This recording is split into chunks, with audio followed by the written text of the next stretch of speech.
I'm reading from the Eleutheran newspaper, December 2018. This is an Eleutheran profile of Veronica Sweeting, age 66. Introduction. This, by far, is the most important story that I will ever write. This is my mother's story, and it began on April 4th, 1952. Veronica Sweeting was born to parents Alfred Stanford and Julia Grace Sweeting in Greencastle, Eleuthera. Grace was washing clothes at a home where she worked in Rock Sound when she began having labor pains. Alfred collected her, helping her onto the back of his truck where she could lie down, and drove home to Greencastle. Veronica was delivered by a midwife, but she cannot recall if this was the norm back in those days, considering the Rock Sound Clinic had been in operation since a decade prior. Veronica was the sixth of what was to become the couple's 11 children, and she joined, later contributing to, a long line of South Eleutherans. Her maternal grandmother, Rhoda Wiley Mackey, was born in Greencastle on New Year's Day in 1903 and died there in 1984. Her maternal grandfather, Jonathan Mackey, was also from Greencastle. His lifespan was 1902 to 1958. Even back then, building upon a common trend in Greencastle where wives outlived their husbands. It is surprising that the town has not adopted a widows' club. Veronica's paternal grandmother, Advilda Rattray Sweeting, lived in Greencastle until her death in 1974. Her parental grandfather, William Sweeting, also lived in Greencastle until his death. One story passed down over the generations is how William, fully dressed in coat suit, tie, and hat, rode his horse from his home settlement into Greencastle to court Advilda. Life and times. Veronica's earliest memories were around the age of 4, sitting on her eldest brother's lap, learning to write. Around that same time, there are memories of fighting with one of her sisters for a spot on their father's lap to read Bible stories with pictures to enhance their imagination. On her first day of school at the age of 5, Veronica wrote the number 3 backward and ran all the way home after school to show her mother what she had accomplished. She became an avid reader, collecting boxes of books. Later, when she began earning her own money, she spent a lot of it on magazines, which upset her mother, as times were very hard and that money was greatly needed elsewhere. But in the coming years, after marriage, motherhood, and then widowhood, Veronica's home was always littered with books. This was no easy task, as there were little mouths to feed, small bodies to clothe, and inquisitive minds to educate. In addition, she was single-handedly building another home for her family to live in. The 15 feet by 20 feet structure she had built for her mother's shop and later became her marriage home was inadequate even for a recent widow. There was hardly any money for books, other than those required for public school. Nevertheless, Veronica's home was never short of food, clothing, or books. Weekends and school breaks were filled with borrowed books from school libraries and friends, and most thrilling for her children was what she brought home from her job as a maid at Cotton Bay Club.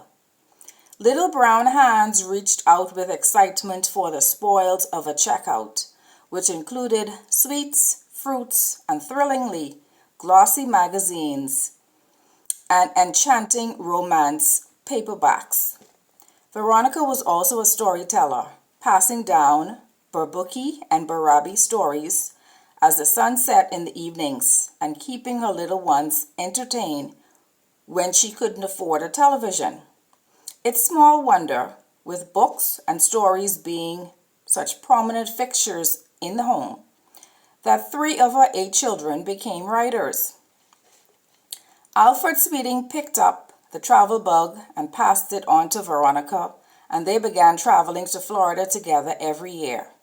Traveling to shop and relax in resorts where she didn't have to lift a finger was the balm that kept Veronica going throughout the stressful year at work. On her vacations, she was being catered to for a change, and both she and her father loved sampling foods that were not readily available to them on Eleutheran.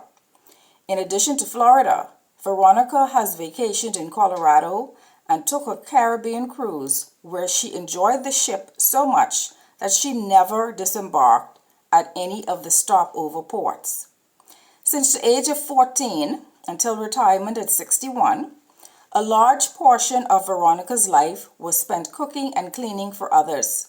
A respite of several years found her the mom in a mom and pop shop, where she was finally, with her last child, able to be a stay-at-home mom. Because she was twice widowed, most of her small income was spent on raising and educating her 8 children. As work played such a pivotal role in her life, it's interesting to make a comparison of when it started and when it ended. 1966 to 1967. First job as maid for the Cates family, Rock Sound.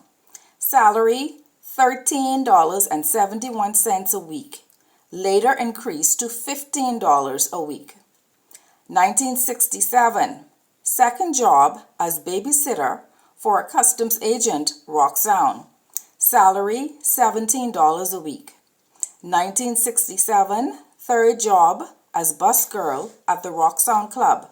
Schedule 5 days a week. Shifts at 7 a.m. to 2 p.m. and later that day at 6:30 p.m. until 9:30 p.m. 1968. Fourth job as maid at Royal Victoria Hotel, Nassau. 1969. Fifth job as waitress at Pilot House Hotel, Nassau. 1978 to 1993. Sixth job as maid at Cotton Bay Club. Veronica began this employment 5 months before her first husband's death. Salary $5 per day. Some weeks there was only 1 or 2 days allotted to her, but tips were encouraged and distributed at the end of each month. After a workers' union was established, salary rose to $8 per day, supplemented by an average of $200 per month in tips. Each maid cleaned 16 rooms per day. Deductions were $7.50 per week for union dues and $1.80 per week for NIB contributions. On April 17, 1993, Cotton Bay Club closed to have the dining room roof repaired. At the time, there were over 90 guests in the 100-room resort. Cotton Bay Club never reopened. 1993, seventh job as maid and waitress at Edwina's Place, Rock Sound. 1996 to 2001, self-employed at Colma's Variety Store, Wims Bite. 2001 to 2013, ninth job, early retirement at 61, as cook and maid at a private residence at Cotton Bay. Salary $900 per month. Gainful employment ran a span of over 5 decades for Veronica. Unfortunately, she has not acquired any wealth financially. When asked, however, had she become wealthy, how she would use it, she responds, "I would open an old folks' home, stating existing building and grounds. I would operate it myself and hire a trained nurse and a male and female to assist with giving the elderly baths, their meals, medication prescribed, and reading to them, and so on. Having this appreciation for assisted living is manifested in Veronica's approval of becoming a resident in a retirement home should the need ever arises. Many locals on Eleuthera view these homes with negativity, stating it's a putting away of elderly parents. Veronica begs to differ. She feels grown children should be allowed to live their lives dealing with the challenges of every day without the constant worry that their elderly loved one is properly taken care of. It's better if they were among people their own age, as well as having full-time medical attention and having activities geared towards their personal needs and desires. In small communities, where they can be visited by their children and grandchildren every day, it could be a very peaceful, purposeful way to live out the extent of one's life.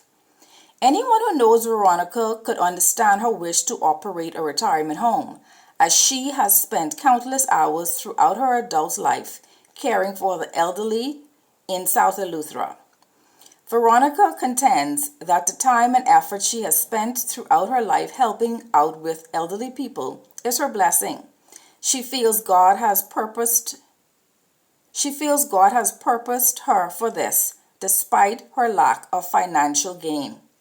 Now, in her retirement, her days are filled visiting a few elderly people, helping out her 11 grandchildren, who range in ages from 1 month to 14 years old, and reading her favorite author, Danielle Steele. On a recent picnic on the ridge at Cotton Bay, Veronica took me on a walk down memory lane as she pointed out where the buildings of the old Cotton Bay Club stood and shared her fondest and most difficult times at the resort. She likes working at the resort, appreciating that she was earning an honest living to take care of her children, and she enjoyed meeting people from all around the world who traveled to soak up a small slice of paradise on the Isle of Freedom. One day, the actor Eddie Murphy smiled at her when she speculated on who he was. He did not confirm or deny. Veronica reflected on the clique-like scheduling of the housekeepers, allotting more days to their favorite maids. But she also smiled at the memories of the lifelong friendships she forged with other women and men of South Eleuthera, and how those days at the club were indeed a booming time in her life. Prayerfully, she hopes that she has finally entered her prime years, a time to reap the rewards of all her hard work and to spend the remainder of her days traveling and singing songs of praise. My grandmother, Julia Grace, died before I was born, when my mother was 22 years old. Less than 4 years later, when I was 2, my father died suddenly. My mother was left a motherless widow with 4 children between the ages of 6 months to 7 years old. My grandfather, Alfred Stanford Sweeting, stepped in to help raise us. He was also a traveler and storyteller. In high school, I began writing, and over the next several years, toyed with the idea of collecting some of the knowledge my grandfather held and recording the stories he was always so willing to tell us about his life and where he came from. He died at the age of 85, and I had not recorded his stories. I sincerely regret that, and was determined I would do better with my mother, because her story is my beginning, shaping everything that I am. And it is the most important story that I will ever write.